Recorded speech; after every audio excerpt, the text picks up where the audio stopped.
How's it going, everyone? Today I'm going to show you how to make a mesh filter guard for your tank. I absolutely love tropical shrimp, and when I have babies in the tank I want to make sure that they're nice and safe. And the idea of a filter guard is to make sure that the babies don't get sucked into your filter and killed by the impeller. The smaller one here is made by Gush. It costs about $7.99. This one's designed for 13mm tubing. This one here I made myself. I've made this for 17mm tubing.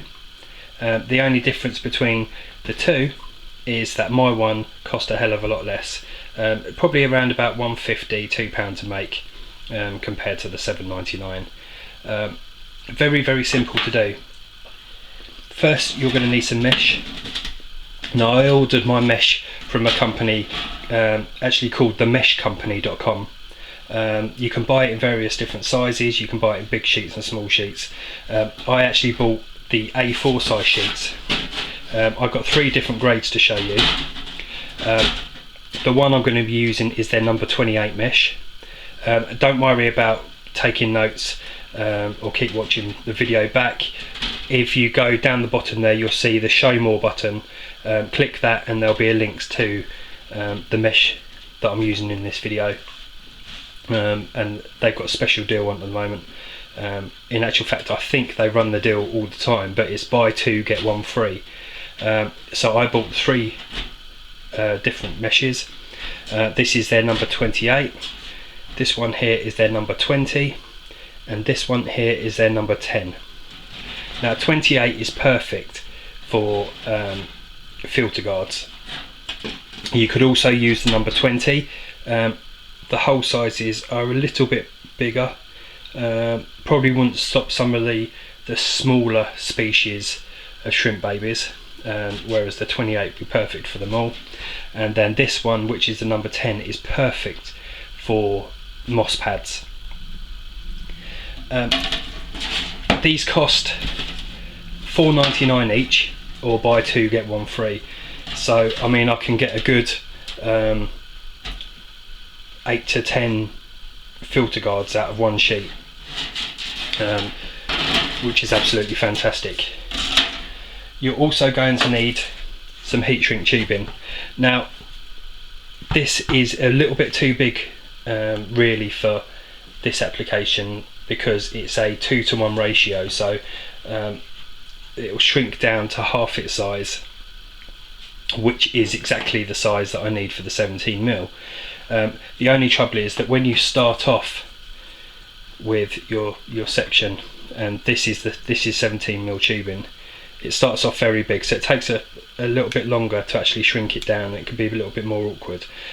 So I recommend for a 17mm filter guard to get something around about 21-22mm heat shrink tubing. And for the 13mm you only need something like 19-20mm heat shrink, which will be perfect. But because this is all I've got at the moment, this is what I'm going to be using. You're also going to need some household scissors, because with this number 28 mesh you can actually cut it perfectly with some home kitchen scissors. You don't need to worry about tin snips, whereas with the larger sizes, because the metal's that little bit thicker, the scissors don't work. You need some tin snips, something like that. You'll also need a craft knife.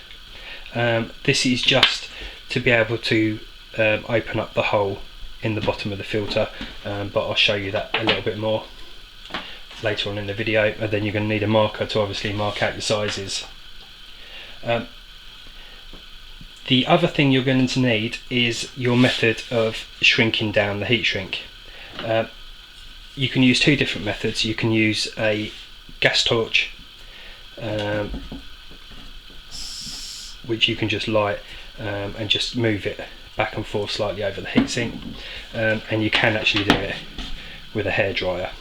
I'll probably use a combination of the two just to show you, but you could quite easily do the whole thing with a hairdryer.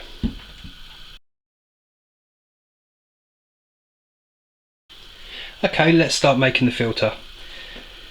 First you need to cut yourself a square of mesh. I've made this 8 centimeters by 8 centimeters, which I find is the perfect size for making this 17mm filter guards. If you get yourself a straight edge, place it onto the metal and then just bend it up and kink in both edges. You can see that there's a kink down there. That'll just help you when you fold it for the two edges to stay nice and tight together. You're also going to need to cut yourself a 1.5 centimeter square piece of metal, and then what you need to do is fold the four corners up. I will show you. Fold the four corners up so that when you make your filter guard you can sit that on the top, which blocks the bottom of it off. You only need to do that if you've got an open bottom on your filter, on the filter inlet. If you haven't got an open bottom on it and it's just the size that you need to protect, you don't need to put the bottom plate on it. I just like to do that so that it looks exactly like the ones you buy. If you take a bit of tubing with the right dimensions, fasten it around as tight as you can, and take a cable tie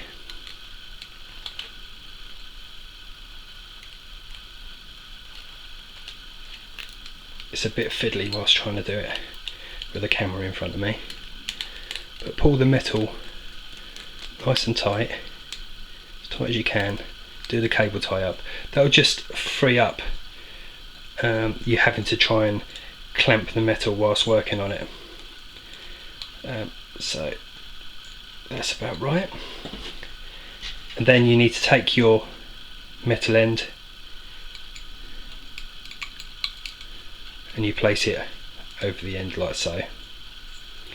Now hopefully that will stay there. You then take your heat shrink tubing, and then what you want to do is leave a little bit of the heat shrink tubing sticking over the top.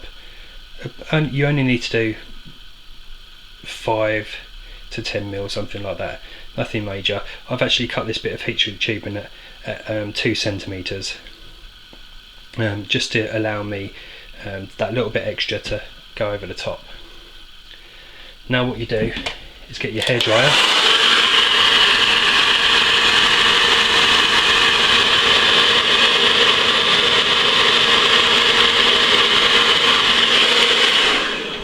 okay, you'll notice that the heat shrink is now around the end of the filter guard there, but the top hasn't curled over.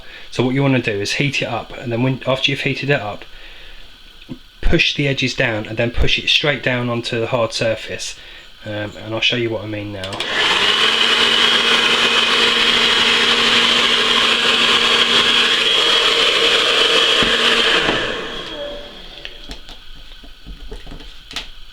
Okay, now fingers crossed, once I've removed this, it should be fairly flat.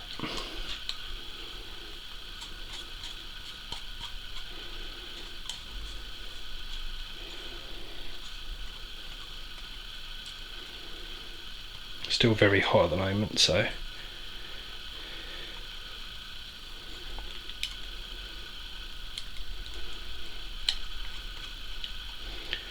and there you go.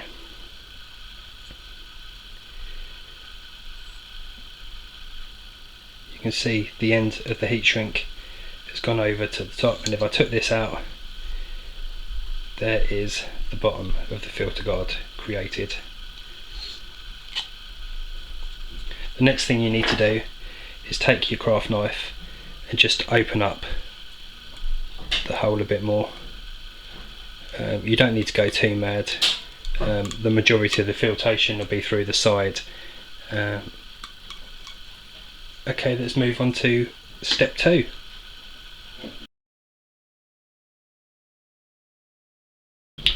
Okay, step 2 is very simple.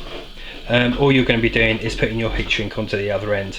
So slide your cable tie up your mesh, cut a 2 centimeter piece of heat shrink, I am going to invest in some smaller size heat shrink because what I'm using to show you this demonstration is a little bit too big, and it'll be so much quicker with a smaller bit.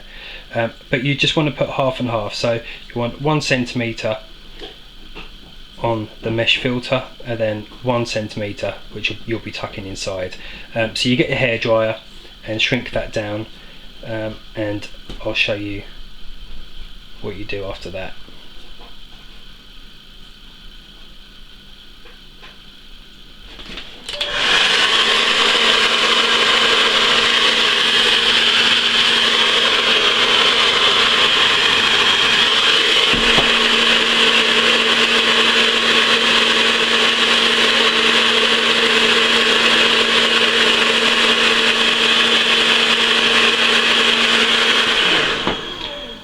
Here you go. So what you want to do is just leave your bit of tubing just in there for a few minutes, just while it cools down a fraction, and then you can just twist it out. Now these are a nice snug fit, so they're not going to fall off. And once it's cooled down, you can see the heat shrink lips over the inside, like so. And then all you've got to do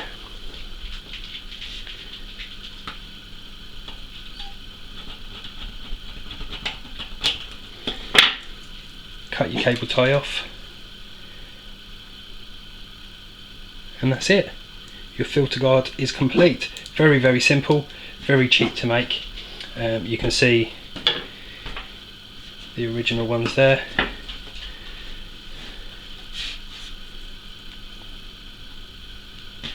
And you can make them any size you want. All you need to do is make sure that you've got a section of tubing or some kind of guide so you get the right dimension to create your filter guard, and you just push it on.